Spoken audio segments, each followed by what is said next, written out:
ಓಂ ಶ್ರೀ ಗುರು ಬಸವಲಿಂಗಾಯ. ಗಾಳಿ ಬಿಟ್ಟಾಗ ತೂರಿಕೊಳ್ಳಿರಯ್ಯ, ಗಾಳಿ ನಿಮ್ಮ ಅಧೀನವಲ್ಲವಯ್ಯ, ನಾಳೆ ತೂರಿಹೆನೆಂದರೆ ಇಲ್ಲವಯ್ಯ. ಶಿವಶರಣ ಎಂಬುದೊಂದು ಗಾಳಿ ಬಿಟ್ಟಾಗ ಬೇಗ ಬೇಗನೆ ತೂರಿಕೊಳ್ಳಿರೆಂದಾತ ಅಂಬಿಗರ ಚೌಡಯ್ಯ ನಿಜ ಶರಣ.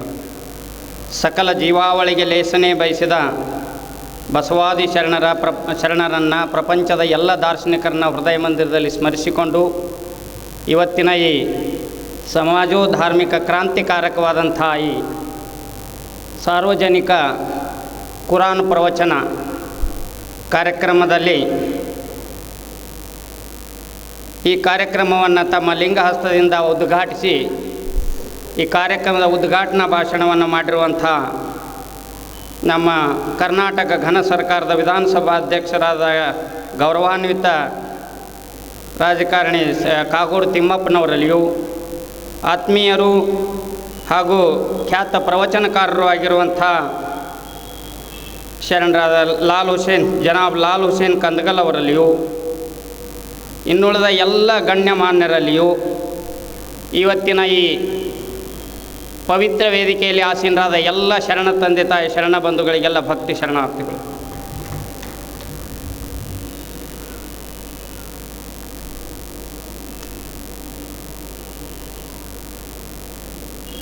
ಹಜರತ್ ಪ್ರವಾದಿ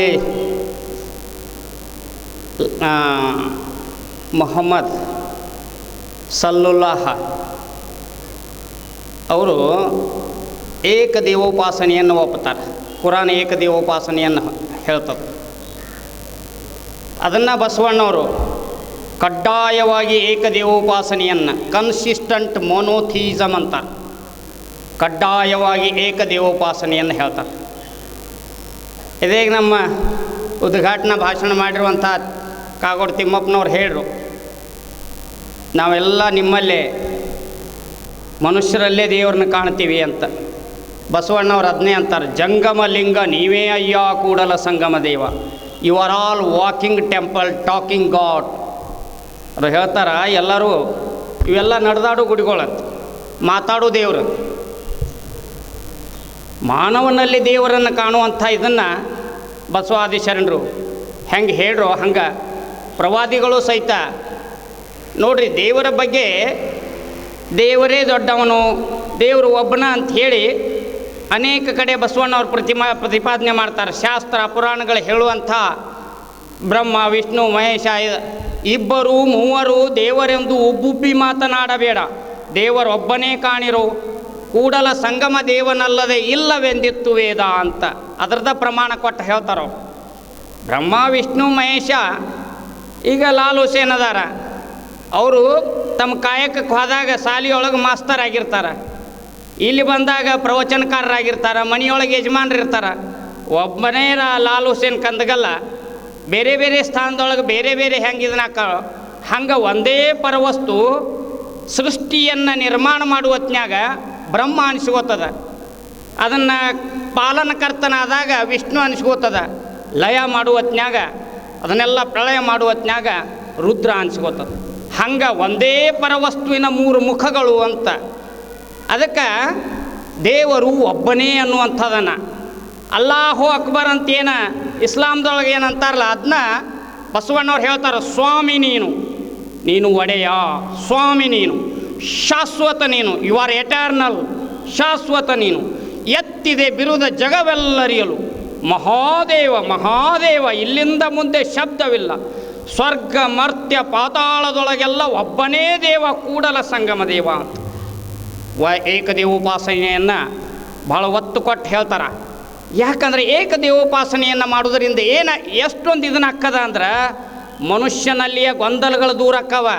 ದೇವರ ಬಗ್ಗೆ ಭಾಳಷ್ಟು ನಮ್ಮ ದೇಶದೊಳಗೆ ಸರಿಯಾದ ದೇವರ ಕಲ್ಪನೆಯನ್ನು ದೇವರ ವ್ಯಾಖ್ಯೆಯನ್ನು ನಾವು ತಿಳ್ಕೊಂಡೀವಿ ಅಂದ್ರೆ 90% ಮೂಢನಂಬಿಕೆಗಳು ದೂರ ಅಕ್ಕವ. ಭಾಳ ಮಹತ್ವದ್ದಿದು. What is God? GOD, capital GOD, small GODS ಸಾಕಷ್ಟು ಶಾಸ್ತ್ರದಾಗ ಪುರಾಣದಾಗ. ಸ್ಮಾಲ್ ಗಾಡ್ಸ್ ಅವು ಬಂಜಿ ಮಕ್ಕಳಂತ, ಅವಕ್ಕೆ ಸಂದೇಶ ಇಲ್ಲ, ಮೆಸೇಜ್ ಲೈಫ್ ಇಲ್ಲ, ಮೆಸೇಜ್ ಇಲ್ಲ. ಅದಕ್ಕೆ ಗಾಡ್ಸ್ ಬೇರೆ, ಸ್ಮಾಲ್ GODS ಗಾಡ್ಸ್ ಬೇರೆ, ಎಲ್ಲರನ್ನ ಸೃಷ್ಟಿಕರ್ತ, ಸೃಷ್ಟಿಸಿದಂಥ ಸೃಷ್ಟಿಕರ್ತ, ಜನರೇಟಿಂಗ್, ಆರ್ಗನೈಸಿಂಗ್, ಡಿಸ್ಟ್ರಕ್ಟಿಂಗ್, ಒಬ್ಬನೇ ಒಬ್ಬ ದೇವ. ಅದನ್ನು ನಾವೆಲ್ಲರೂ ನೆನಪಿಡಬೇಕು. ದೇವರಂದ್ರೆ ಯಾರ್ರೀ? ತಮ್ಮ ತಂದೆಯವ್ರ ಹೆಸರೇನು ರೀ? ಎಲ್ಲರೂ ತಂದೆಯವ್ರ ಹೆಸರು? ಹಾಂ, ಅವರಪ್ಪನ ಹೆಸರು? ಅವರಪ್ಪನ ಹೆಸರು ನಾ ಯಾಕೆ ಕೇಳಾತೀನಿ ಗೊತ್ತೇನು ರೀ? ಅವರಪ್ಪ ಎಲ್ಲೋ ಇದೊಂದು ಸರಪಳಿ ಮುಗಿಬೇಕು. ಎಲ್ಲಿ ಕೊನೆಗೆ ಮುಗಿತದ, ಎಲ್ಲರಿಗೂ ಅಪ್ಪನಾಗಿ ತನಗೆ ಮಾತ್ರ ಅಪ್ಪನಿಲ್ಲವೋ ಅವನಿಗೆ ದೇವ್ರಂತಾರೆ. ಯಾರು ಹುಟ್ಟಿ ಸತ್ತಿಲ್ಲ ಅವರು ದೇವರು. ಯಾರಿಗೆ ಡೇಟ್ ಆಫ್ ಬರ್ತ್ ಅದ ಅವ್ರು ದೇವರ ಅಲ್ಲ. Uncaused cause of this universe is God. ನೆನಪಿಡ್ಬೇಕು. ದೇವ್ರಂದ್ರೆ ಯಾರಪ್ಪ? ಶರಣರು ಹೇಳ್ತಾರೆ, ತಂದೆ ತಾಯಿ ಇಲ್ಲದ ಕಂದ ನಿನಗೆ ನೀನೇ ಬಂದೇ ಅಲ್ಲ ಅಂತ. ಅವಾಗ ತಂದೆ ಇಲ್ಲ, ತಾಯಿ ಇಲ್ಲ, ಯಾಕೆ? ಹುಟ್ಟೇ ಇಲ್ಲ. ಅದಕ್ಕೆ ಯಾರಿಗೆ ಹುಟ್ಟಿಲ್ಲ ಅವ್ನಿಗೆ ಸಾವಿಲ್ಲ. ಅದಕ್ಕೆ ಸ್ವಾಮಿ ನೀನು, ಶಾಶ್ವತ ನೀನು, ಎತ್ತಿದ ಬಿರುದ ಜಗವೆಲ್ಲರಿಯಲು ಮಹಾದೇವ ಮಹಾದೇವ, ಇಲ್ಲಿಂದ ಮುಂದೆ ಶಬ್ದವಿಲ್ಲ ಅಂತ. ಅದಕ್ಕೆ ದೇವರ ಬಗ್ಗೆ ಸರಿಯಾದ ಕಲ್ಪನೆಯನ್ನು ನಾವು ಮಕ್ಕಳಿಗೆ ಕೊಡಬೇಕು.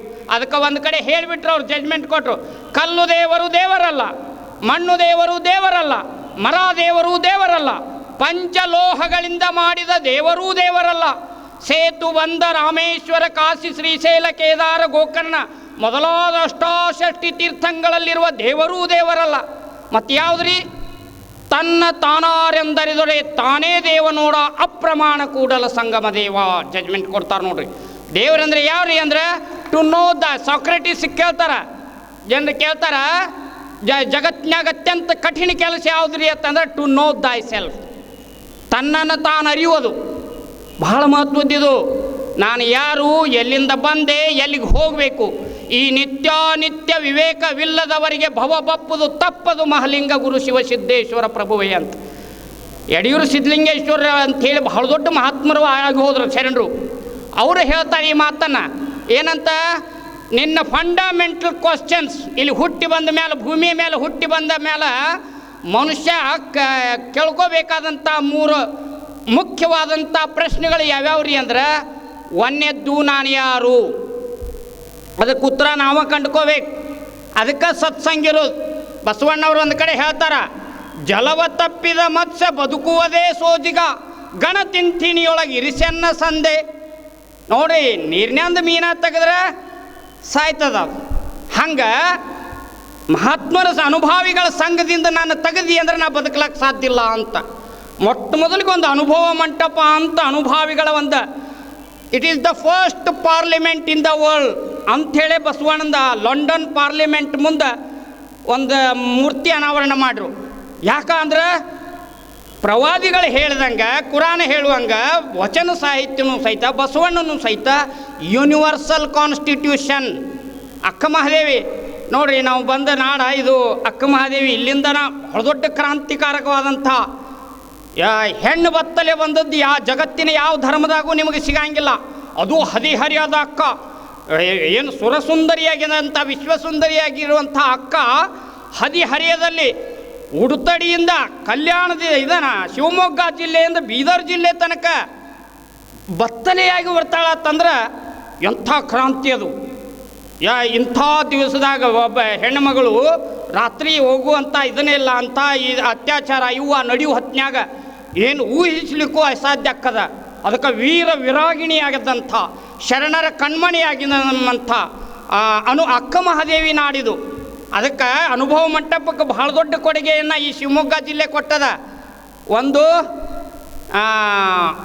ಯಾರು ಅಲ್ಲಮ್ಮ ಪ್ರಭು ಶೂನ್ಯಪೀಠದ ಅನುಭವ ಮಂಟಪದ ಅಧ್ಯಕ್ಷ ನೋಡ್ರಿ. ಅವರು ದಲಿತರು, ನಟವರ ಜನಾಂಗದ ನೋಡ್ರಿ. ಒಬ್ಬ ಉತ್ತಂಗಿ ಚೆನ್ನಪ್ಪ ಅಂತ ಕ್ರಿಶ್ಚಿಯನ್ ಪಾದ್ರಿ ಬರೀತಾರೆ, the burning zeal of Basava for putting religion on democratic basis. ನೋಡ್ರಿ, ಆ ನಾಡಿನ ಪ್ರಧಾನಿ ಕೆಳಗೆ ಕೊಂಡಿರ್ತಾರ, ಒಬ್ಬ ದಲಿತನನ್ನು ಮ್ಯಾಲೆ ಕೂಡಿಸಿ. ಯಾಕೆ? ಅರಿವು, ಆಚಾರ, ಅನುಭವ ಇತ್ತು ಅಂತ. ಗುಣ ನಡತೆಯಿಂದ ಸ್ಥಾನ ಗೌರವ ಬರ್ತದ ಹೊರತಾಗಿ ಅದು ಜಾತಿಯಿಂದ ಬರಂಗಿಲ್ಲ ಅಂಥೇಳಿ, ಎಲ್ಲಿ ಹುಟ್ಟಿದ ಇದರಿಂದ ಬರಂಗಿಲ್ಲ ಅಂಥೇಳಿ ಮನುಷ್ಯನ ಗುಣನ ಅರಿವು ಆಚಾರ ಅನುಭವ ಇತ್ತು ಅಂತಂದ್ರೆ ಎಂಥವರು ಸಹಿತ ಸ್ಥಾನವನ್ನು ಇದನ್ನು ಮಾಡಲಿಕ್ಕೆ ಸಾಧ್ಯದ ಅಂತ ಯೋಗ್ಯತೆ ಇತ್ತು ಅಂತಂದ್ರೆ. ಅದಕ್ಕಾಗಿ ಇಲ್ಲಿ ನಾವು ನೆನಪಿಡಬೇಕು ಏನಪ್ಪ ಅಂತಂದ್ರೆ ಧರ್ಮ ಗ್ರಂಥಗಳು ಮನುಷ್ಯ ಧರ್ಮ ಅಂದರೆ ಯಾವುದು ರೀ, ಯಾವುದು ಜೋಡಿಸ್ತದ ಅದು ಧರ್ಮ. ಜಾತಿ ಬೇರೆ ಧರ್ಮ ಬೇರೆ. ನಾವು ಮನುಷ್ಯ ಜಾತಿ ಮಾಡ್ಕೊಂಡದ್ದು. ಬಸವಣ್ಣವರು ಒಂದು ಕಡೆ ಹೇಳ್ತಾರ 18 ಕುಲ 7 ವಾರಗಳೆಂಬರಯ್ಯ ನಾವದನ್ನು ಅಲ್ಲವೆಂಬವು ನಾವು ಅದನ್ನು ಅರಿಯವು ಅಂತ. 18 ಕುಲ ಒಲೆ 18 ಜಾತಿ ಅಂತ ಹೇಳ್ತಾರಲ್ಲ. 7 ವಾರಗಳೆಂಬವ್ರು ಸೋಮವಾರ ಮಂಗಳವಾರ ಬುಧವಾರ ಗುರುವಾರ ಶುಕ್ರವಾರ ಶನಿವಾರ ರವಿವಾರ ಅಂತ ಮ್ಯಾನ್ ಮೇಡ್ ಅಂತಾರೆ ಅವರು. ಮ್ಯಾನ್ ಮೇಡ್ ಏನದ ಅದನ್ನು ಯಾವುದು ನಾವು ಒಪ್ಪಂಗಿಲ್ಲ. ನಿಸರ್ಗದಾಗ ಏನು ಕಾಣ್ತದಪ್ಪ ನ್ಯಾಚುರಲಿ ನಮಗೆ ಹಗಲೊಂದು ವಾರ ಇರುಳೊಂದು ವಾರ. ಹಗಲ ಜ್ಞಾನ ಹಗಲೊಂದು ವಾರ ಇರುಳೊಂದು ವಾರ. ನಾವು ಕಾಣೋದು ಕಾಣ, ನಾವು ಬಲ್ಲುವುದು ಕಾಣ. ನಮಗೇನು ಕಾಣಿಸ್ತದಪ್ಪ? ಇನ್ನೊಂದೇನ್ರಿ ಅಂದ್ರೆ ಭವಿಯೊಂದು ಕುಲ ಭಕ್ತನೊಂದು ಕುಲ. ಬ್ಯಾಡ್ ಮ್ಯಾನ್ ಗುಡ್ ಮ್ಯಾನ್. ಹೆಣ್ಣು ಗಂಡು ಅಂತ ಇದನ್ನು ಮಾಡಲಿಲ್ಲ ಅವರು, ಭೇದ ಮಾಡಲಿಲ್ಲ. ಏನಂದ್ರೆ ಮೊಲೆಮುಡಿ ಬಂದರೆ ಹೆಣ್ಣೆಂಬರು, ಗಡ್ಡ ಮೀಸೆ ಬಂದರೆ ಗಂಡೆಂಬರು, ನಡುವೆ ಸುಳಿವಾತ್ಮ ಹೆಣ್ಣು ಅಲ್ಲ ಗಂಡು ಅಲ್ಲ ಕಾಣ ರಾಮನಾಥ.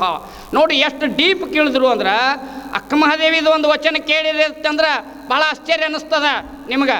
ನಾಳ ಮರೆಯ ನೂಲ ಸಡಲಿ ನಾಚುವರು ನೋಡ ಹೆಣ್ಣು ಗಂಡೆಂಬ ಜಾತಿ ಅಂತ. ಯಾವ ನಿಲುವಿನೊಳಗೆ ನಿಂತಿದ್ರು ಅಕ್ಕ ಅಂತಂದ್ರೆ ಮೈ ಮೇಲೆ ಬಟ್ಟೆ ಇರ್ಲಿಕ್ಕಂದ್ರೆ ನೀವಿಲ್ಲ ಇಲ್ಲಿ ಕೂಡ್ತಿದ್ರಿ ಏನಂತ ಕೇಳ್ತಾರೆ. ಇದಕ್ಕೆ ನಾಳ ಮರೆಯ ನೂಲ ಸಡಲಿ ನಾಚುವರು ನೋಡ ಹೆಣ್ಣು ಗಂಡೆಂಬ ಜಾತಿ. ದೇಹ ಭಾವವನ್ನು ಮೀರಿ ನಿಂತಿದ್ಲಕ್ಕೆ. ಅದಕ್ಕೆ ಹೇಳ್ತಾರೆ ಅವರು, ನಾನು ಹೆಣ್ಣು ನಾನು ಗಂಡು ಅನ್ನುವಂಥದ್ದು ಮರಿಬೇಕು. ಅದು ಆಧ್ಯಾತ್ಮ. ದೇಹ ಭಾವ ಜೀವಭಾವ ಇಂದ್ರಿಯ ಭಾವ ಮರೆತು ದೇವಭಾವದಲ್ಲಿ ಲೀನಾಗುವುದು ಪೂಜೆ. ಪೂಜೆ ಅಂದರೆ ಸುಮ್ಮನೆ ನಾವು ಏನೋ ಕಾಟಾಚಾರಕ್ಕೊಂದು ಮಾಡುವುದಲ್ಲ. Concentration of mind. Our mind is always monkey ಅಂತ. ನಮ್ಮ ಮನಸ್ಸು ಮಂಗಿದ್ದಂಗೆ. ಆದರೆ ಸತ್ಸಂಗದಿಂದ ನಮಗೆ ಒಳ್ಳೆಯ ಪಠಣದಿಂದ ವಚನಗಳ ಪಠಣ ಕುರಾನ್ದಿಂದ ಪಠಣದಿಂದ ಏನಾಗ್ತದ? Mind become super mind. ಮನ ಘನಮನ ಆಗ್ತದ. ಉನ್ಮನ ಚಿನ್ಮನ ಮಹಾಮನ ಘನಮನ ಆಗ್ತದ. ಅದಕ್ಕೆ ಮನಸ್ಸು ಮಹಾದೇವನ ಸ್ಥಿತಿಗೆ ಇರ್ತದೆ. ಅದಕ್ಕೆ ಒಳ್ಳೆ ನಾವು ಹೊಟ್ಟೆ ಹಸಿದ್ರೆ ಹೆಂಗೆ ರೊಟ್ಟಿ ಕೊಡ್ತೀವೋ, ಹೊಟ್ಟೆ ಹಸಿದ್ರೆ ಊಟ ಪ್ರಸಾದ ಹೆಂಗೆ ಕೊಡ್ತೀವೋ, ಮನಸ್ಸು ಹಸಿದ್ರೆ ಜ್ಞಾನ ಕೊಡ್ತೀವಿ. ನಹಿ ಜ್ಞಾನೇನ ಸದೃಶಂ. ಈ ಊರು ಗೌಡ ಮುಂದಿನ ಊರು ತಳವಾರ ಅಂತ. ರಾಜ ತನ್ನ ರಾಜ್ಯದೊಳಗೆ ಅಷ್ಟ ಗೌರವಿಸಲ್ಪಡ್ತಾನ.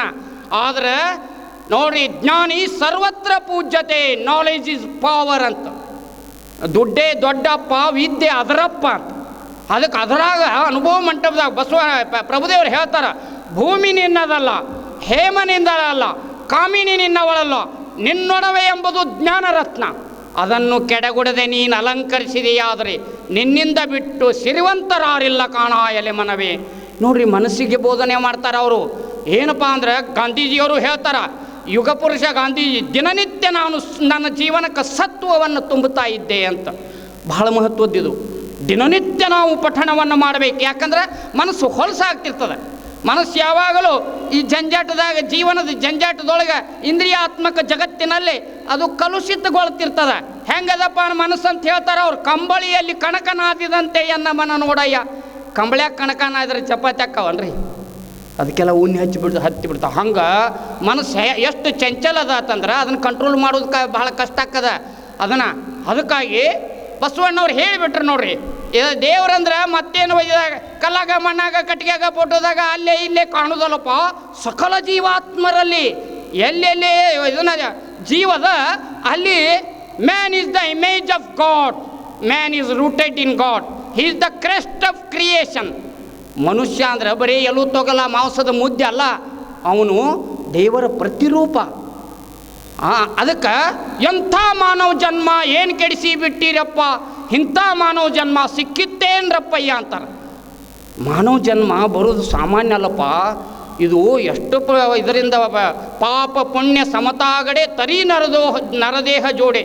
ಹಿಂಗೆ ಬಂಗಾರ ತಕ್ಕಡಿ ಹಿಡಿದಾಗ ಪಾಪ ಪುಣ್ಯ ಸಮ ಆದಾಗ ಮನುಷ್ಯ ದೇಹ ಬರ್ತದ ಅಂತ ಇದರೊಳಗೆ ಹೇಳ್ತದ. ಹಂಗೆ ಅಂಥ ಬಂದದ್ದನ್ನು ನಾವು ಬೀಡಿ ಸಿಗರೇಟ್ ಚಾ ತಂಬಾಕು ಗಾಂಜಾ ಗುಟ್ಕಾ ಮಾವ ಗೋವಾ ಔಷಧ ಗುಳಿಗೆ ಇಂಜೆಕ್ಷನ್ ಹಾಕಿ ಮುನ್ಸಿಪಾಲ್ಟಿ ಕಚರ ಡಬ್ಬ ಮಾಡಿಬಿಟ್ಟಿವಿ ಅಂದ್ರೆ ಹೆಂಗಿರ್ಬೇಕಲ್ಲಿ ದೇವರು. ಅದಕ್ಕೆ cleanliness is next to godliness ಅಂತ. ಅದಕ್ಕೆ ಹೆಂಗಿರ್ಬೇಕ್ರಿ ಅಂದ್ರೆ ದೇಹವಿದು ನೀನಿರುವ ಗುಡಿಯೆಂದು ತಿಳಿದು ಗುಡಿಸುವೆನು ದಿನ ದಿನವೂ ಹೇ ದೇವದೇವ.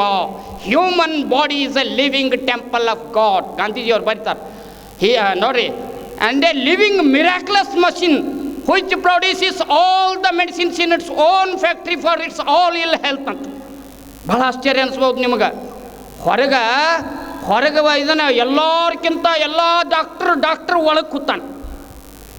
ಬಸವಣ್ಣವರು ಸಹಿತ ಆ 770 ಅಮರಗಣಗಳಲ್ಲಿ ಅನುಭವ ಮಂಟಪದಾಗ ಒಬ್ಬ ವೈದ್ಯ ಸಂಗಣ್ಣ ಅಂತ 770 ಜನ. ಈಗ ಹೆಂಗೆ ನಮ್ಮಲ್ಲಿ 485 MP ಇರ್ತಾರಲ್ಲ, ಹಂಗೆ ಪಾರ್ಲಿಮೆಂಟ್ ಹೌಸ್ನಾಗ 770 ಜನ ಮಿಸ್ಟಿಕ್ಸ್ ಅನುಭಾವಿಗಳಿದ್ರು, ಅಮರಗಣಗಳು ಅಂತ. ಅವ್ರೊಳಗೊಬ್ಬ ಡಾಕ್ಟರ್ ಇದ್ರ. ಅವ್ರು ಹೇಳ್ತಾರೆ, ನಾನಾ ರೋಗಗಳು ಬಂದು ದೇಹವ ಹಿಡಿದಲ್ಲಿ ಶಿವಾರ್ಚನೆಯ ಬೇರೆ ಕೊಳ್ಳಿ ಅಂತ. ಕಾನ್ಸಂಟ್ರೇಷನ್ ಆಫ್ ಮೈಂಡ್ ಭಾಳ ಮಹತ್ವದ್ದು. ಅದಕ್ಕೆ ಜೋ ಮನ್ ಜೀತಾ ತೀನ ಜಗ್ ಜೀತಾ ಅಂತ. ಮನಸ್ಸನ್ನು ಏಕಾಗ್ರಗೊಳಿಸ್ಲಿಕ್ಕೆ ಬಸವಣ್ಣವರೊಂದು ಎಂಬ್ಲೆಮ್ ಕೊಟ್ಟರು, ಒಂದು ಯೂನಿವರ್ಸಲ್ ಎಂಬ್ಲೆಮ್. ಅದಕ್ಕೆ black absorbs and white reflects ಅಂತ. ಅದಕ್ಕೆ ಮನಸ್ಸು ಏಕಾಗ್ರ ಆಯಿತು ಅಂತಂದ್ರೆ ಮನುಷ್ಯ ಏನು ಬೇಕಾದ ಸಾಧಿಸ್ಲಿಕ್ಕೆ ಸಾಧ್ಯದ. ಭಾಳ ಮಹತ್ವದ್ದು ಇದು. ಮೈಂಡ್ ಕಾನ್ಸಂಟ್ರೇಷನ್ ಆ ಮನುಷ್ಯನಿಗೆ ಇಲ್ಲ. ಈಗೇನ 90% ಏನು BP, ಶುಗರ, ಹಾರ್ಟ ಇಂಥವು ಎಷ್ಟು ರೋಗಗಳದಾವ್ರು ನೋಡ್ರಿ. ಫ್ಯಾಟ್ನೆಸ್ಸು ಇವಕ್ಕೆಲ್ಲ ರಾಯಲ್ ಡಿಸೀಸಸ್ ಅಂತಾರೆ. ಅಂದ್ರೆ ಶ್ರೀಮಂತಿ ರೋಗ. ಭೂಕ್ ಸೇ ಪಹಲೆ ಖಾನಾ, ನೀಂದ್ ಸೇ ಪಹಲೆ ಬಿಸ್ತರ ಎಲ್ಲಿ ರೆಡಿ ಇರ್ತದ ಅಲ್ಲಿ ಇವೆಲ್ಲ ಇರ್ತಾವಂತ. ರಾಯಲ್ ಡಿಸೀಸಸ್ ಅಂತ. ಶ್ರೀಮಂತಿ ರೋಗ ಅಂದರೆ ಏನು ಗೊತ್ತದನ್ರಿ, ಹಸು ಆಗೋಕ್ಕಿಂತ ಮೊದಲು ಊಟ ರೆಡಿ, ಮೃಷ್ಟಾನ್ನ ರೆಡಿ ಇರ್ತದ. ಮತ್ತು ನಿದ್ದೆ ಬರೋಕ್ಕಿಂತ ಮೊದಲು ಡನ್ಲಪ್ ಗಾದಿ ಎಲ್ಲಿ ರೆಡಿ ಇರ್ತದ ಅಲ್ಲಿ ಎಲ್ಲ ಶುಗರ, BP, ಹಾರ್ಟ, ಫ್ಯಾಟ್ನೆಸ್ ಇವೆಲ್ಲ ಇರ್ತಾವೆ. ಹಸದಾಗ ಉಂಡ್ರಿ, ನಿದ್ದೆ ಬಂದಾಗ ಮನ್ಕೋರಿ ಇವು ಇರಂಗ ಇಲ್ಲ ತಿಳ್ತಾನೆ. ಭೂಕ್ ಲಗ್ನೆ ಪರ್ ಖಾಯಿಯೇ ಅವ್ರು ನೀಂದ ಆನೆ ಪರ್ ಸೋಯಿ ಇಲ್ಲ, ಹಂಗಿಲ್ಲ. ಈಗ ಏನಾಗ್ಯದ, ಎದಿಕ್ಕಿಂತ ಹೊಟ್ಟೆ ಮುಂದೆ ಬತ್ತು ಅಂತಂದ್ರೆ ಡಾಕ್ಟ್ರಿಗೆ ಪೇ ಮಾಡ್ಕೋತಾ ಇರ್ಬೇಕು ನಾವು. ಗೊತ್ತಾತನ್ರಿ ನಿಮ್ಗೆ? ಹಾಂ, ಅದಕ್ಕೆ ಭಾಳ ಮಂದಿ ಏನಾಗಿಬಿಟ್ಟಾರ ಗೊತ್ತೇನ್ರಿ, ಎವರ್ ಪ್ರೆಗ್ನೆಂಟ್ ನೆವರ್ ಡೆಲಿವರಿ ಅಂತ. ಹಂಗಾದಾಗ ಏನಾಗ್ತದ, ನಾವು ಡಾಕ್ಟ್ರಿಗೆ ಪೇ ಮಾಡ್ಕೋತಾನೆ ಇರಬೇಕದು. ಅದಕ್ಕೆ ನೆನಪಿಡ್ರಿ, ಕಮ್ ಖಾವತ್ತೋ ಡಾಕ್ಟರ್ ನೈ, ಗಮ್ ಖಾವತ್ತೋ ವಕೀಲ್ ನೈ ಅಂತ. ಸ್ವಲ್ಪ ಕಡಿಮೆ ಉಂಡು ನೋಡ್ರಿ. ಒಬ್ಬ ಬರಿತಾನ ಅನುಭವಿ, ರಿಟೈರ್ಡ್ ಇದು ಮಿಲಿಟ್ರಿ ಸರ್ಜನ್ ಬರಿತಾನ, दुनिया के सारे लोग अपने खाने में आधा घटा दिया जाए तो संसार के सारे डॉक्टर भूखे मर जाएंगे ನೋಡ್ರಿ. ಅದಕ್ಕೆ ನಾವು 4 ರೊಟ್ಟಿ ತಿಂತಿದ್ದೀವಿ ಅಂದ್ರೆ 2 ತಿನ್ನಕ್ಕೆ ಚಾಲು ಮಾಡಿದ್ದೀವಿ ಅಂದ್ರೆ ಡಾಕ್ಟ್ರ್ ಉಪವಾಸ ಆಯ್ತಾರೆ ಅಂದ್ರೆ ನೀವು ರೋಗಿ ಆಗಂಗಿಲ್ಲ ಅಂತ. ಕಡಿಮೆ ಉಣ್ಬೇಕು ನೋಡ್ರಿ. Simple living, high thinking. ಪ್ರವಾದಿಯವರು ಇದ್ರಾಗ ನಾವು ನೋಡ್ತೀವಿ ಕುರಾನ್ದಾಗ. ಇದ್ರಾಗ ನೋಡ್ರಿ ಮಹಾತ್ಮರೆಲ್ಲ ನಮಗೇನು ಇದನ್ನು ಮಾಡಿಕೊಡ್ತಾರೆ ಅಂದ್ರೆ ಸಿಂಪಲ್. ಭಾರತದ ಒಂದು ಭಾಳ ದೊಡ್ಡ ನೋಡ್ರಿ, ಚರ್ಚಿಲ್ ಅಂತ ದೊಡ್ಡ ಇದನ್ನೇ ಆದರೂ ಸಹಿತ ನೆಕೆಟ್ ಫಕೀರ್ ಆಫ್ ಇಂಡಿಯಾ ಅಂತ ಗಾಂಧೀಜಿಯವರಿಗೆ ಅಂತ ರಾಧಾಕೃಷ್ಣನ ನೋಡಿದ ಕೂಡಲೇ ನತಮಸ್ತಕ. ಎಂಥ ದೈತ್ಯ ಶಕ್ತಿನೂ ಸಾತ್ವಿಕ ಶಕ್ತಿ ಮುಂದೆ ತಲೆಬಾಗ್ತದೆ. ಇದು ಅಧ್ಯಾತ್ಮದ ಶಕ್ತಿ, ಬಹಳ ದೊಡ್ಡ ದಿ ಮ್ಯಾನ್ ಅನ್ನೋನ್ ಅಂತ. ಅದಕ್ಕೆ ನಾವು ನೆನಪಿಡ್ಬೇಕು, ಮನುಷ್ಯನಿಗೆ ಏನಪ್ಪ ಅಂದ್ರೆ ಯೋಗ ಅಂದ್ರೆ ಏನ್ರಿ, ಕೂಡುದು. ಕೂಡುದಂದ್ರೆ ಏನ್ರಿ, ಪ್ರೀತಿ. ಯೋಗ ಅಂದ್ರೆ ಬರೀ ತಲೆ ತೆಳಗೆ ಮಾಡಿ ಕಾಲ ಮೇಲೆ ನಿಂದ್ರೆ ಆಸನ ಅಷ್ಟ ಅಲ್ಲ, ಎಲ್ಲರೂ ಪ್ರೀತಿಯಿಂದ ಕೂಡುವುದು. ಯೂಜ್ ಅಂದ್ರೆ ಭಾ ಅಂದ್ರೆ ತೇಜಸ್ಸು, ರಥ ಅಂದ್ರೆ ತೊಡಗಿದವರು. ತೇಜಸ್ಸಿನ ವಿದ್ಯೆಯಲ್ಲಿ, ಯೋಗ ವಿದ್ಯೆಯಲ್ಲಿ, ಆಧ್ಯಾತ್ಮ ವಿದ್ಯೆಯಲ್ಲಿ, ಅನುಭವ ವಿದ್ಯೆಯಲ್ಲಿ ಯಾರು ತೊಡಗ್ಯಾರೋ ಅವರು ಭಾರತೀಯರು. ಅದಕ್ಕಾಗಿ ನಾವು ನೆನಪಿಡಬೇಕು, ಭಾರತ ಸಾಮಾನ್ಯ ಅಲ್ಲ, ಇದು ಜ್ಞಾನ ಪ್ರಧಾನವಾದಂಥ ಇಂಥ ಧರ್ಮಗ್ರಂಥಗಳು, ಇಂಥ ವಚನ ಸಾಹಿತ್ಯ. ನೋಡ್ರಿ ಅವ್ರು ಹೇಳ್ರು ಪ್ರಾಸ್ತಾವಿಕ ನುಡಿಗಳೊಳಗೆ ಜೀವನದ ಎಲ್ಲ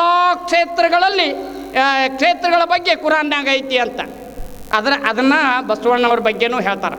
ಯಾಕಂದರೆ ಗುರುದೇವ್ ರಾನಡೆಯವರು ಒಬ್ಬ ಅನುಭಾವಿಗಳು ಬರೀತಾರೆ, ಎಲ್ಲ ದೇಶದ, ಎಲ್ಲ ಕಾಲದ, ಎಲ್ಲ ಅನುಭಾವಿಗಳು ಒಂದೇ ಜಗತ್ತಿನ ನಿವಾಸಿಗಳು, ಒಂದೇ ನುಡಿಯನ್ನು ಭಾಷೆಯನ್ನಾಡುವರು ಅಂತ. ಅವ್ರದ ಇದನ್ನೇನಪ್ಪ, ಹೃದಯದ ಭಾಷೆ, ಅದು ಆತ್ಮ. ನೋಡ್ರಿ ಆತ್ಮಜ್ಞಾನ ಅಂದರೆ ಏನದು ನೋಡ್ರಿ, ಅನುಭವ ಅಂತಾರಕ್ಕೆ. ಅನುಭವವೆಂಬುದು ಆತ್ಮವಿದ್ಯೆ, ಕಾಕಪೋಕ ಲೌಕಿಕ ವಿದ್ಯೆ ಅಲ್ಲ. ಇದಕ್ಕೆ ಉಪಜೀವನ ವಿದ್ಯೆ ಅಂತಾರೆ. ನಾವು BA BSc ಇದನ್ನು ಏನು ಲೌಕಿಕ ವಿದ್ಯೆ ಕಲಿತೀವಲ್ಲ, ಇದಕ್ಕೆ ಉಪಜೀವನ ವಿದ್ಯೆ ಅಂತಾರೆ. ಅನ್ನ, ಅರಿವೆ, ಆಸರೆ, ಅರಿವು, ಆರೋಗ್ಯ, 5 ಬೇರ್ ನೆಸೆಸಿಟೀಸ್, ಮೂಲಭೂತ ಅವಶ್ಯಕತೆಗಳು ಅನ್ನು ಗಳಿಸ್ಲಿಕ್ಕೆ ನಾವೇನು ಕಲಿತೀವಿ ಇದಕ್ಕೆ ಉಪಜೀವನ ವಿದ್ಯೆ ಅಂತಾರೆ. ಆದ್ರೆ ಶಿವ ಪಂಚಾಯತ್ಗಳು ಅಂತಾರೆ ಶರಣರು. ಈ ಜಗತ್ತನ್ನು ಅಲಕ್ಷಿಸಲಿಲ್ಲ ಅವರು. ಸಮಾಜೋಧಾರ್ಮಿಕ ಕ್ರಾಂತಿ ಉತ್ತಂಗಿ ಚೆನ್ನಪ್ಪನವ್ರು ಬರೀತಾರ, the burning zeal of Basava for putting religion on democratic basis. ನೋಡ್ರಿ, ಒಬ್ಬ ಅಲ್ಲಯ್ಯನನ್ನು ನಟವರ ಜನಾಂಗದ ಪಾತ್ರದಕ್ಕೆ ಮಗ ಅಲ್ಲಯ್ಯನನ್ನು ಮ್ಯಾಲೆ ಕೂಡಿಸಿ ಆ ದೇಶದ ಪ್ರಧಾನಿ ಕೆಳಗೆ ಕೂಡ್ತಾನ. ಅದನ್ನು ಹೇಳ್ತಾರೆ the burning zeal of Basava for putting religion on democratic basis, considering himself lower than the lowers among the devotees of Shiva, passionate love for God, untiring energy in serving humanity. ಎಷ್ಟು ಅದ್ಭುತವಾಗಿ ಒಬ್ಬ ಕ್ರಿಶ್ಚಿಯನ್ ಪಾದ್ರಿ ಎಷ್ಟು ಅದ್ಭುತವಾಗಿ ಬಸವಣ್ಣವ್ರ ಬಗ್ಗೆ ಬರ್ಕೋತ ಹೋಗ್ತಾರಂದ್ರೆ ಪ್ರವಾದಿಗಳು ಹೆಂಗಿರ್ತಾರು ಅಂತ ನಿಮಗೆ ಅರ್ಥ ಆಕ್ಕದ. ಅದನ್ನು ಇಲ್ಲಿ ನಾವು ಕುರಾನವನ್ನು ಓದೋದ್ರಿಂದ ಏನಾಕ್ಕದ್ರಿ ಅಂದ್ರೆ ಮೈಂಡ್ ಬಿಕಮ್ ಸೂಪರ್ ಮೈಂಡ್. ಮನಸ್ಸು ಏನಾಕ್ಕದ, ಘನಮನ ಹಾಕದ, ಉನ್ಮನ ಹಾಕದ, ಚಿನ್ಮನ ಹಾಕದ. ಮನಸ್ಸ ಸಾತ್ವಿಕ ಹಾಕೋತ ಹೋಕ್ಕದ, ಮನಸ್ಸು ಮಹಾದೇವನ ಸ್ಥಿತಿಗೆ ಇರ್ತದ. ಅದಕ್ಕೆ ಮನಸ್ಸನ್ನು ಇದನ್ನು ಸಂಸ್ಕಾರಗೊಳಿಸೋದು ಮನುಷ್ಯನಿಗೆ ಭಾಳ ಮುಖ್ಯದ. ಸಂಸ್ಕಾರ ಇರಲಿಲ್ಲ ಅಂದ್ರೆ ಮನುಷ್ಯ ಮೃಗ ಹಾಕ್ಕನ. ಅದಕ್ಕೆ ಮನುಷ್ಯನ ಅನಿಸ್ಕೋಬೇಕಾಯ್ತು ಅಂತಂದ್ರೆ ಸಂಸ್ಕಾರ ಭಾಳ ಮುಖ್ಯ. ಅದಕ್ಕೆ ಸಂಘಟನೆ ಅನುಭವ ಮಂಟಪದಾಗ ಕೆಲವು ಮೌಲ್ಯಗಳನ್ನು ಕೊಟ್ಟರೆ ಅವ್ರು ಕೂಡಬೇಕಾದ್ರೆ ಏನ್ರಿ ಅಂದರೆ ಕೂಡ್ಲಾಕ ಕಲಿಬೇಕು ನಾವು. ಪಂಚೋಮೆ ಪರಮೇಶ್ವರ್ ವಾಸ್ ಕರ್ತಾ ಹೈ ಅಂತ ಪ್ರೇಮಚಂದ್ ಬರೀತಾರೆ ನೋಡ್ರಿ. ಮತ್ತು ನಾವು ಮನೆಗೆ ಹೋದೀವಿ ಅಂದ್ರೆ ಪರ್ಸಲ ದಾಟಿದೀವಿ ಅಂದ್ರೆ ಕರಕಸ್ಬರಿಗೆ ತಿತ್ತು ಪಾರು ಪಲ್ಟಿ ಹೊಡಿತು, ಮತ್ತು ಅದು ಜಂಜಾಟ ಚಾಲೂನ. ಆದರೆ ಇಲ್ಲೇನು ಕೂಡಿತೀವಿ, ಸಮಾಜ, ಧರ್ಮ, ದೇವರು, ಗ್ರಂಥ ಇದರ ಬಗ್ಗೆ ಚಿಂತನೆ ನಡೆದಿರ್ತದೆ. ಅದಕ್ಕೆ ನಾವು ಕೂಡ್ಲಾಕ ಕಲಿಬೇಕು ಇದನ್ನು. ಅದಕ್ಕೆ ನೋಡ್ರಿ, ಶುಕ್ರವಾರಕ್ಕೊಮ್ಮೆ ಯಾಕೆ ನಮಾಜ್ ಮಾಡಬೇಕು, ನಮಾಜ್ ಮಾಡುವ ಹೊತ್ನ್ಯಾಗನ ನೋಡ್ರಿ ಎಷ್ಟು ಆಸನಗಳು ಬಂದುಬಿಡ್ತಾವೆ.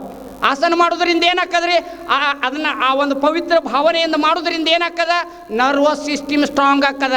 ನರ್ವಸ್ ಸಿಸ್ಟಮ್ ಸ್ಟ್ರಾಂಗ್ ಆಯಿತು ಅಂದ್ರೆ ಬಾಡಿ ಸ್ಟ್ರಾಂಗ್ ಆಗ್ತದ. ಬಾಡಿ ಸ್ಟ್ರಾಂಗ್ ಆಯಿತು ಅಂದ್ರೆ 5 ಹೊತ್ತು ಮಾಡಬೇಕಲ್ಲ ಇದನ್ನ. ಬಾಡಿ ಸ್ಟ್ರಾಂಗ್ ಆಯಿತು ಅಂದ್ರೆ ಮೈಂಡ್ ಸ್ಟ್ರಾಂಗ್ ಆಗ್ತದ. Sound body in sound mind ಅಂತ, ಜೋ ಮನ್ ಜೀತಾ ತೀನ್ ಜಗ ಜೀತಾ ಅಂತ. ಅದಕ್ಕಾಗಿ ಬಹಳ ಮಹತ್ವದ. ಮನಸ್ಸನ್ನು ಗೆಲ್ಲೋದು ಸಾಮಾನ್ಯ ಅಲ್ಲ. ಇದು ಆಧ್ಯಾತ್ಮ ಮನಸ್ಸನ್ನು ಗೆಲ್ಲಲಿಕ್ಕೆ ಒಂದು ಕೀಲಿಕೈ ಇದ್ದಂಗೆ. ಅದಕ್ಕೆ ನಮ್ಗೆ ಇದನ್ನು ನಾಲೆಜ್ ಇಸ್ ಪವರ್. ಅದರಾಗ ಯಾವುದು ಅನುಭವ ವಿದ್ಯೆ. ಅನುಭವ ಎಂಬುದು ಆತ್ಮವಿದ್ಯೆ, ಕಾಕಪೋಕ್ ಲೌಕಿಕ ವಿದ್ಯೆ ಅಲ್ಲ. ಅನುಭವ ಎಂಬುದು ಅಂತರಂಗದ ರತ್ನ, ಹೊರಗಿನ ರತ್ನ ಅಲ್ಲದು, ಅಂತರಂಗದ ರತ್ನ. ಅನುಭವ ಎಂಬುದು ನಿಜ ನಿವಾಸದಲ್ಲಿ ಇರಿಸುವುದು. ನೋಡಿ, ಕಬೀರ್ದಾಸರಿಗೆ ಯಾರಿಗೋ ಕೇಳ್ತಾರೆ, बाबा आपका पता कौन सा अंत, जब हम जहाँ जा बैठे हैं वहाँ कोई आ नहीं सकते, एक बार आए तो वापस जा नहीं सकते. ನಾ ಎಲ್ಲಿ ಹೋಗಿ ಕೂತಿದ್ದೀವಿ ಅಲ್ಲಿ ಯಾರು ಬರೋಕ್ಕೆ ಸಾಧ್ಯ ಇಲ್ಲ, ಒಮ್ಮೆ ಬಂದರು ಅಂದ್ರೆ ತಿರುಗಿ ಹೋಗಕ್ಕೆ ಸಾಧ್ಯ ಇಲ್ಲ ಅಂತ. ಮಾತು ಮನಂಗಳಿಂದ ಅತ್ತತ್ತ ಮೀರಿದ ಸಾತಿಶಯದ ನಿರುಪಾಧಿಕ ನಿರ್ಮಲ ಜ್ಯೋತಿ ಬೆಳಗುತ್ತಿದೆ ಅಂತ. ಅದಕ್ಕೆ ಇಂಥ ಒಂದು ಸ್ಥಾನ ಹೆಂಗೈತಿಪ್ಪ ಅಂತಂದ್ರೆ ಅದು ಮೀರಿ ನಿಂತಿದ್ದ. ಈಗ ನೋಡ್ರಿ, ಒಂದು 300 ಮೈಲ್ ಮ್ಯಾಲೆ ಹೋದೀವಿ ಅಂದ್ರೆ ಅಪರ್ಟನ್ ಲೇಯರ್ ಅಂತ ಬರ್ತದೆ. ವಸ್ತುಗಳ ಮ್ಯಾಲೂ ಹೋಗಂಗಿಲ್ಲ, ಕೆಳಗೂ ಬರಂಗಿಲ್ಲ. ಹಂಗೆ ನಮ್ಮ ಸತ್ಸಂಗದಿಂದ ಒಂದು ಮನಸ್ಸಿನ ಸ್ಥಿತಿ ಬರ್ತದೆ. ಅದಕ್ಕೆ ಸ್ಥಿತಪ್ರಜ್ಞ ಸ್ಥಿತಿ ಅಂತಾರೆ. ಸ್ಥಿತಪ್ರಜ್ಞ ಸ್ಥಿತಿ ಅಂದ್ರೆ ಏನ್ರಿ, ಸುಖ ಇರ್ತದ ಗೊತ್ತಾಗಂಗಿಲ್ಲ, ದುಃಖ ಇರ್ತದ ಗೊತ್ತಾಗಂಗಿಲ್ಲ. ಅದಕ್ಕೆ ಸ್ಥಿತಪ್ರಜ್ಞ ಸ್ಥಿತಿ ಅಂತಾರೆ. ಅದಕ್ಕೆ ನೋಡ್ರಿ ಶರಣರು ಅವತ್ತ ಈಗ ಸಿಗ್ಮೆಂಟ್ ಫ್ರೈಡ್ ಅಂತ ಇದನ್ನು ಮಾಡ್ತಾರೆ. ಏನೋ ಇಂಟರ್ಪ್ರಿಟೇಷನ್ ಆಫ್ ಸೈಕಾಲಜಿ ಅಂತ ಭಾಳ ದೊಡ್ಡ ಸೈಕಾಲಜಿ ಒಳಗೆ ಭಾಳ ದೊಡ್ಡ ಕ್ರಾಂತಿ ಮಾಡ್ರಿ. ಆದರೆ ಶರಣರು 12ನೇ ಶತಮಾನದಾಗ ಮೈಂಡ್ ಬಗ್ಗೆ ಅನಾಲಿಸಿಸ್ ಮಾಡ್ತಾರೆ. ಸಕಲೇಂದ್ರಿಯಗಳಲ್ಲಿ ವಿಕಾರಗೊಳ್ಳುವ ಮನವ ಸೆಳೆದು ನಿಂದಾತನೇ ಸುಖಿ. ಎಲ್ಲ ಇಂದ್ರಿಯಗಳಲ್ಲಿ ವಿಕಾರಗೊಳ್ಳುವಂಥ ಮನಸ್ಸನ್ನು ಯಾರು ಲಗಾಮ್ ಹಾಕ್ತಾನ, ಕಂಟ್ರೋಲ್ ಮಾಡ್ತಾನ, ಅವ ಈ ಜಗತ್ತಿನಾಗ ಸುಖಿ ಇರ್ತಾನ. ಡೆಫಿನೇಷನ್ ಎಷ್ಟು ಚಂದದ ನೋಡ್ರಿ. ಮೈಂಡ್ ಬಗ್ಗೆ ಅನಾಲಿಸಿಸ್ ಮಾಡ್ತಾರೆ. ಸಕಲೇಂದ್ರಿಯಗಳಲ್ಲಿ ವಿಕಾರಗೊಳ್ಳುವ ಮನವ ಸೆಳೆದು ನಿಂದಾತನೇ ಸುಖಿ, ಪಂಚೇಂದ್ರಿಯಗಳಿಚ್ಛೆಯಲ್ಲಿ ಕೀಳು ಮನಂಗೊಂಡು ಸುಳಿವಾತನೇ ದುಃಖಿ. ಮನ ಬಹಿರ್ಮುಖವಾದರೆ ಮಾಯಾ ಪ್ರಪಂಚೆ, ಮನ ಅಂತರ್ಮುಖವಾದರೆ ಅವಿರಳ ಜ್ಞಾನಿ. ಮನವು ಮಹದಲ್ಲಿ ನಿಂದಿರರಾತ ಮುಕ್ತನು, ಮನೋರ್ಲಯವಾದರೆ ಸೌರಾಷ್ಟ್ರ ಸೋಮೇಶ್ವರ ಲಿಂಗದಲ್ಲಿ ಅಭೇದ್ಯನು. ಭಾಳ ಅದ್ಭುತವಾದಂಥ ಸೈಕಾಲಜಿಸ್ಟ್ ಎಲ್ಲರೂ ಇದನ್ನು ಓದಲೇಬೇಕಾದಂಥ ಮೈಂಡ್ ಬಗ್ಗೆ ಭಾಳ ಚಂದ ಡೀಪಾಗಿ ಅನಾಲಿಸಿಸ್ ಮಾಡ್ತಾರೆ ಅವರು. ಮನೋಲಯ ಆಗೋದು. ನೋಡಿರಿ, ನೀವು ಮಲಗಿರ್ತೀರಿ, ಯಾವುದು ಖಬರ್ ಇರಂಗಿಲ್ಲ, ನಿಮಗೆ ಡೀಪ್ ರೆಸ್ಟ್ ಇರ್ತದೆ. ಹೆಣ್ಣು ಅನ್ನೋದು ಗೊತ್ತಿರಂಗಿಲ್ಲ. ಮನುಷ್ಯ ಜೀವಂತ ಸತ್ತಂಗೆನ ಡೀಪ್ ರೆಸ್ಟ್ ಅಂದರೆ ನೋಡ್ರಿ, sleep is nature supremely soothing nerves ಅಂತ. ನಿದ್ದೆ ಇರಲಿಲ್ಲ ಅಂದ್ರೆ ಮನುಷ್ಯನಿಗೆ ಬಹಳ ದೊಡ್ಡ ಅವನ ಆರೋಗ್ಯನ ಸರಿ ಇರಂಗಿಲ್ಲ. ಅದಕ್ಕೆ ರಾತ್ರಿಗಳನ್ನು ದೇವರು ಸೃಷ್ಟಿ ಮಾಡ್ಯಾನ. ಮನುಷ್ಯನಿಗೆ ನಿದ್ರೆ ಆಳವಾದ ವಿಶ್ರಾಂತಿ ಸಿಕ್ತು ಅಂತಂದ್ರೆ ಎಲ್ಲ ಡೈಜೆಷನ್ನ, ಅಸಿಮ್ಯುಲೇಷನ್ನ, ಎಕ್ಸ್ಕ್ರೀಷನ್ನ ಎಲ್ಲನೂ ನಡಿಲಿಕ್ಕೆ ಸಾಧ್ಯದ. ನಿದ್ದೆ ಆಗಲಿಲ್ಲ ಅಂದ್ರೆ ಮನುಷ್ಯನಿಗೆ ಭಾಳ ದೊಡ್ಡ 2 ತಾಸರೇ ನಿದ್ದೆ ಮಾಡಬೇಕಂತ ದೊಡ್ಡ ಮಹಾತ್ಮ ಗಾಂಧೀಜಿ ಅವರಾಗಲಿ, ನೆಹರು ಅವರಾಗಲಿ 2 ತಾಸು ನಿದ್ದೆ ಮಾಡ್ತಿದ್ರು. ಅವರೆಲ್ಲ 10-18 ತಾಸುಗಟ್ಟಲೆ ದುಡಿತಾಯಿದ್ರು, ಕೆಲಸ ಮಾಡ್ತಾಯಿದ್ರು. ಅದಕ್ಕಾಗಿ ಮನುಷ್ಯನಿಗೆ ಎಲ್ಲನೂ ಈ ಸೃಷ್ಟಿ ವಿಚಿತ್ರ ಹೆಂಗೈತಿಪ್ಪ ಅಂತಂದ್ರೆ ದೇವ್ರು ಎಷ್ಟು ಅದ್ಭುತ ಅದಾನ. ಆ ಸೃಷ್ಟಿಯಿಂದ ಇದನ್ನಾದಂಥ ಹೆಂಗೆ ಈ ಸೃಷ್ಟಿನೂ ಅಂತ. ಅದಕ್ಕೆ ಈ ಸೃಷ್ಟಿನ ಎಷ್ಟು ಅದ್ಭುತ ಇದ್ದು ಹೊತ್ನ್ಯಾಗ ಸೃಷ್ಟಿಕರ್ತ ಎಂಥವು ಇರಬೇಕು. ಅದಕ್ಕೆ ಈ ರೀತಿ ಎಲ್ಲ ಫೀಲ್ಡ್ದೊಳಗೆ ಬಸವಣ್ಣವ್ರ ಬಗ್ಗೆ ಒಬ್ಬರಿಗೆ ಇದನ್ನು ಹೇಳ್ತಾರೆ ನೋಡಿರಿ, ಆಡು ಮುಟ್ಟದ ಗಿಡವಿಲ್ಲ, ಸರ್ವಜ್ಞನರಿಯದ ಜ್ಞಾನವಿಲ್ಲ, ಬಸವಾದಿ ಪ್ರಮಥರು ಮಾಡದ ಕ್ರಾಂತಿಯೇ ಇಲ್ಲ ಅಂತ. ಸಾಮಾಜಿಕ ಕ್ರಾಂತಿ, ನೈತಿಕ ಕ್ರಾಂತಿ, ಧಾರ್ಮಿಕ ಕ್ರಾಂತಿ, ಆಧ್ಯಾತ್ಮಿಕ ಕ್ರಾಂತಿ, ಸಾಹಿತ್ಯಿಕ ಕ್ರಾಂತಿ, ವೈಚಾರಿಕ ಕ್ರಾಂತಿ, 1 2 ಹಂಗೆ ನೋಡ್ರಿ. ಕುರಾನ್ದೊಳಗೂ ಸಹಿತ ಏನು ಬರ್ತದೆ ಅಂದರೆ ಎಲ್ಲ ಹೇಳಿರಲ್ಲ ಪ್ರಾಸ್ತಾವಿಕ ನುಡಿಯೊಳಗೆ ಜೀವನದ ಎಲ್ಲ ಮಗ್ಗಲುಗಳು, ಎಲ್ಲ ಫೀಲ್ಡ್, ಎಲ್ಲ ಕ್ಷೇತ್ರಗಳು ಸಹಿತ ಅದರೊಳಗೆ ಬಂದು ಹೊಕ್ಕಾವ. ಅದಕ್ಕೆ 7 ಶರಣನಾದರೆ ಮಲಗಿರ್ಬೇಕೆ ಅಂತ. ಮನುಷ್ಯ ಏನಪ್ಪ ಆಗ್ಬೇಕಂದ್ರೆ ಹೇಳ್ಬೇಕಂದ್ರೆ ಎದರಿಂದ್ರಿ ನಿದ್ದೆಯಿಂದ ಎಚ್ಚರ ಆಗೋದಲ್ಲ. ಈ ಪ್ರಶ್ನೆಗಳನ್ನು ಕೇಳ್ಕೋಬೇಕು ನೋಡ್ರಿ. ನಾನು ಯಾರು, ಎಲ್ಲಿಂದ ಬಂದೆ, ಎಲ್ಲಿಗೆ ಹೋಗಬೇಕು, ಈ ನಿತ್ಯಾನಿತ್ಯ ವಿವೇಕವಿಲ್ಲದವರಿಗೆ ಇದಕ್ಕೆ ಜೀವನ ವಿದ್ಯೆ ಅಂತಾರೆ. ಅದು ಉಪಜೀವನ ವಿದ್ಯೆ, ಇದು ಜೀವನ ವಿದ್ಯೆ. ಜೀವನ ವಿದ್ಯೆ ಅಂದರೆ ಅನುಭವ ವಿದ್ಯೆ. ಕುರಾನ್ ಪ್ರವಚನ ಎಲ್ಲಿ ನಡೆದಿರ್ತದೆ ಅಂದ್ರೆ ಇದು ಅನುಭವ ವಿದ್ಯೆ. ವಚನಗಳ ಪಠಣ ಎಲ್ಲಿ ನಡೆದಿರ್ತದೆ ಅಂದ್ರೆ ಇದು ಅನುಭವ ವಿದ್ಯೆ. ಅದಕ್ಕೆ ಸತ್ಸಂಗದಾಗ ಬರಬೇಕು, ಭಾಳ ಮಹತ್ವದ್ದು. ಸತ್ಸಂಗ ಇರಲಿಲ್ಲ ಅಂದ್ರೆ ಮನುಷ್ಯ ಬದುಕಲಿಕ್ಕೇ ಸಾಧ್ಯ ಇಲ್ಲ. ಬರೇ ಖಾವೋ ಪಿವೋ ಮೌಜ್ ಉಡಾವ್, eat drink and be merry, one day you will die ಅಂತ ಚಾರ್ವಾಕ್ ಸಿದ್ಧಾಂತದಿಂದ ಮನುಷ್ಯ ಬದುಕಲಿಕ್ಕೆ ಸಾಧ್ಯ ಇಲ್ಲ. ಅದಕ್ಕೆ ಮನುಷ್ಯನಿಗೆ ಜ್ಞಾನ ಭಾಳ ಮುಖ್ಯ. ಮನುಷ್ಯನಿಗೆ ಜ್ಞಾನ ಭಾಳ ಮುಖ್ಯ. ಅದಕ್ಕಾಗಿ ನಾವು ದಿನನಿತ್ಯ ಪಠಣ ಮಾಡಬೇಕು. ಯಾವಾಗರೇ ಒಮ್ಮೆ ಹಿಂಗೆ ಇದನ್ನು ಮಾಡಿದಾಗಲ್ಲ, ದಿನನಿತ್ಯ ಮಾಡಬೇಕು. ಎಲ್ಲರೂ ಯಾರು ಲಿಂಗವಂತರದಿರಿ ಅವರು ನೋಡಿರಿ, ಇಸ್ಲಾಂ ಧರ್ಮಕ್ಕೆ ಈ ಬಸವಣ್ಣನ ಧರ್ಮಕ್ಕೆ ಭಾಳ ಸಾಮ್ಯತೆ ಅದ ನೋಡಿರಿ. ಅವರೂ ಏಕದೇವೋಪಾಸನೆಯನ್ನು ಒಪ್ತಾರೆ, ಇವರೂ ಏಕದೇವೋಪಾಸನೆ. ಆಮೇಲೆ ಕೊನೆಗೆ ನೋಡ್ರಿ ಸಮಾಧಿ ಇವರು ಹೂಳ್ತಾರೆ, ಅವರೂ ಹೂಳ್ತಾರೆ. ಆಮೇಲೆ ಇವರು ಕುರಾನ್ ಅನ್ಕೋತ ಹೋಕ್ಕಾರ, ಇವರು ವಚನ ಪಠಣ ಮಾಡ್ಕೋತ ಹೋಕ್ಕಾರ. ಹಿಂಗೆ ಭಾಳಷ್ಟು ಸಾಮ್ಯತೆಗಳದಾವ. ಅದಕ್ಕೆ ನೋಡ್ರಿ ಸನದಿಯವರು, ಇಬ್ರಾಹಿಂ ಸುತಾರ ಭಾಳ, ಮತ್ತು ರಂಜಾನ್ ದರ್ಗಾ ನಮ್ಮ ಲಾಲ್ ಹುಸೇನ ನೋಡ್ರಿ, ಅವ್ರು ಲಾಲ್ ಹುಸೇನ್ ನಮ್ಮ ಪ್ರವಚನಕ್ಕೆ ಅದು ಬಂದಿರ್ತಾರೆ. ಹಿಂಗೆ ವಚನಗಳನ್ನು ಅಂತಾರೆ. ಇವರು ಮುಸ್ಲಿಮ್ರಂತ ಗೊತ್ತಾಗಂಗಿಲ್ಲ, ವಚನಗಳನ್ನು ಹೇಳ್ತಿರ್ತಾರೆ. ಅಂದ್ರೆ ವಚನಗಳು ಹೆಂಗೆ ಇದನ್ನು ಆಕರ್ಷಕ ಹಿಡಿತಪ್ಪ ಅಂತಂದ್ರೆ ಆಡು ನುಡಿಯೊಳಗದಾವ. ಮತ್ತು ಅಷ್ಟೇ ಅಲ್ಲ, ಅನುಭವ ಸಾಹಿತ್ಯದ ಅದರೊಳಗೆ. ಅದಕ್ಕಾಗಿ ನಾವು ನೆನಪಿಡಬೇಕು, ಮನುಷ್ಯ ಹುಟ್ಟಿ ಬಂದ ಮೇಲೆ ಏನಪ್ಪ ಅಂದ್ರೆ ಉಣೋದು, ತಿನ್ನೋದು, ಮಲಗೋದು, ಮಕ್ಕಳ ಆಡಿದು ಹೋಗೋದು, ಇದು ಎಲ್ಲ ಪಶು ಪಕ್ಷಿ ಪ್ರಾಣಿಗಳು ಮಾಡಿ ಹೊಕ್ಕವ. ಆದ್ರೆ ಮನುಷ್ಯ ಆಗಿ ಹುಟ್ಟಿ ನೀ ಏನು ಕಿಸಾಮತಿ ಮಾಡಿದಂಗೆ ಆಗ್ತದೆ. ಕಿಸಾಮತಿ ಈ ಕಡೆ ದಕ್ಷಿಣ ಕರ್ನಾಟಕದಾಗ ತಿಳಿತೈತೋ ಇಲ್ಲ ಏನೋ, ಬಿಜಾಪುರ ಭಾಷೆ ಇದು. ಅಂದ್ರೆ ಮನುಷ್ಯನಿಗೆ ನೋಡ್ರಿ ಎಂಥ ಮಾತಾಡೋ ಶಕ್ತಿ ಅದ, ನಗು ಶಕ್ತಿ ಅದ, ವಿಚಾರ ಮಾಡೋ ಶಕ್ತಿ ಅದ. ಅಷ್ಟಚಕ್ರ ನವದ್ವಾರ ದೇವಾನಾಂ ಪುರಿಯ ಯೋಗ್ಯ ಅಂತ ಭಾಳಷ್ಟು ಅಖಂಡ ಜ್ಞಾನ, ಅಖಂಡ ಪ್ರೇಮ, ಅಖಂಡ ಶಕ್ತಿ, ಅಖಂಡ ಆನಂದ, ಅಖಂಡ ಶಕ್ತಿ, ಆರೋಗ್ಯ, ಇವೆಲ್ಲ ಅನೇಕ ಇದನ್ನು ಸಂಪತ್ತುಗಳ ತಿಜೋರಿ ಅದ. ಈ ತಿಜೋರಿ ಕೀಲಿಕೈ ಯಾರು ಕೊಡ್ತಾರೆ ಅಂದರೆ ಗುರುಗಳ ಕೊಡ್ತಾರೆ. ಗುರುಗಳ ನೋಡ್ರಿ, ಅದು ಆ ಗುರುಗಳಿಂದ ಪ್ರವಾದಿಗಳಿಂದ ಬಂದ ಇದನ್ನು ಅದು ಗ್ರಂಥ. ಅದಕ್ಕೆ ನೋಡ್ರಿ, ಗ್ರಂಥ ಪಠಣವನ್ನು ನಾವು ಕುರಾನ್ ಪಠಣವನ್ನು ಮಾಡ್ತಾ ಇದ್ರೆ ಏನಾಗ್ತದೆ ಅಂತಂದ್ರೆ ಮನುಷ್ಯನ ಮನಸ್ಸು ಸಾತ್ವಿಕಗೊಳ್ತದೆ. ಮನಸ್ಸಿಗೆ ಹೆಂಗೆ ಹೊಟ್ಟಿಗೆ ಆಹಾರ ಕೊಟ್ಟರೆ ಹೆಂಗೆ ತೃಪ್ತಿ ಹಾಕೋದನೋ ಶರಣರು ಹೇಳ್ತಾರೆ, ಹೊಟ್ಟೆಯ ಮೇಲೆ ಕಟ್ಟೋಗರವ ಕಟ್ಟಿದರೆ ಹೊಟ್ಟೆ ಮೇಲೆ ರೊಟ್ಟಿ ಕಟ್ಕೊಂಡ್ರೆ ಅಂದ್ರೆ ಹೊಟ್ಟೆ ತುಂಬತೈತೇನಂತ. ಅದನ್ನು ಓದಿ ಪಚನ ಮಾಡ್ಕೋಬೇಕು. ವಚನ ಓದಿ ಪಚನ ಹೆಂಗೆ ಮಾಡ್ಕೋಬೇಕು ಹಂಗೆ ಕುರಾನ್ ಓದಿ ಪಚನ ಮಾಡ್ಕೊಂಡು ಅದರಂತೆ ನಡೆದೀವಿ ಅಂತಂದ್ರೆ ನಾವು ಚಲೋ ಆಕ್ಕದ. ಅದಕ್ಕೆ ನೋಡ್ರಿ ನಾವೆಲ್ಲ ಏನು ಧರ್ಮಗಳ ಕೊಟ್ಟರೆ ಸುಮ್ಮ ಧರ್ಮದ ದೇವ್ರದ್ದು ಇದನ್ನಕ್ಕೆ ತೋಡಿಸ್ಯಾರದ ಆರೋಗ್ಯದ್ರೊಳಗೆ ಇದನ್ನದ physical health, mental peace, social health and spiritual enlightenment for the holistic health ಅಂತಾರೆ. ಈ ಹೋಲಿಸ್ಟಿಕ್ ಹೆಲ್ತ್ ಎದರಂದ್ರೆ ಸಿಗ್ತಾ ಇದ್ರೆ ಅಂದ್ರೆ ಅದು ಧರ್ಮದಿಂದ ಸಿಗ್ತದೆ. ಧರ್ಮದಿಂದ, ನ್ಯಾಯದಿಂದ, ನೀತಿಯಿಂದ ನಾವು ನಡೆದೀವಿ ಅಂತಂದ್ರೆ ನಾ ಈ ಜಗತ್ತಿನಾಗ ಏನು ಮನುಷ್ಯ ಏನಾಗ್ಲಿಕ್ಕೆ ಸಾಧ್ಯದಪ್ಪ ಅಂದ್ರೆ ಮನುಷ್ಯ ಮಹಾದೇವನಾಗ್ಲಿಕ್ಕೆ ಸಾಧ್ಯದ, ಮನುಷ್ಯ ಶರಣನಾಗಲಿಕ್ಕೆ ಸಾಧ್ಯದ. ಈ ಜಗತ್ತನ್ನು ತಾನೂ ಉಳಿದಲ್ದೆ ಈ ಜಗತ್ತನ್ನು ಉಳಿಸ್ಲಿಕ್ಕೆ ಸಾಧ್ಯದ. ನೋಡ್ರಿ ಮನೆಯೊಳಗೆ ಒಬ್ಬಗೆ ಆರಾಮ ಇರಲಿಲ್ಲ ಅಂದ್ರೆ ಹಬ್ಬ ಮಾಡಂಗಿಲ್ಲ. ಯಾಕೆ? ಅವನ ಮನಸ್ಸಲ್ಲಿ ಹರಿಬಾರ್ದು ಅಂತ. ಹಂಗೆ ಮನುಷ್ಯ ಮನೆಯೊಳಗೆ ಒಬ್ಬ ಮಹಾತ್ಮ ಆಗಿಬಿಟ್ಟ ಅಂದರೆ ವಿವೇಕಾನಂದರು ಹೇಳ್ತಾರೆ, an atom cannot move without dragging the whole world with it ಅಂತ. ಏನೇನು ಇಲ್ಲಿ ಇದನ್ನ ಹಾಕದ ಅದು ಪ್ರತಿಯೊಬ್ಬರ ಮೇಲೆ ಪರಿಣಾಮ ಮಾಡ್ತಿರ್ತದ ಅಂತ.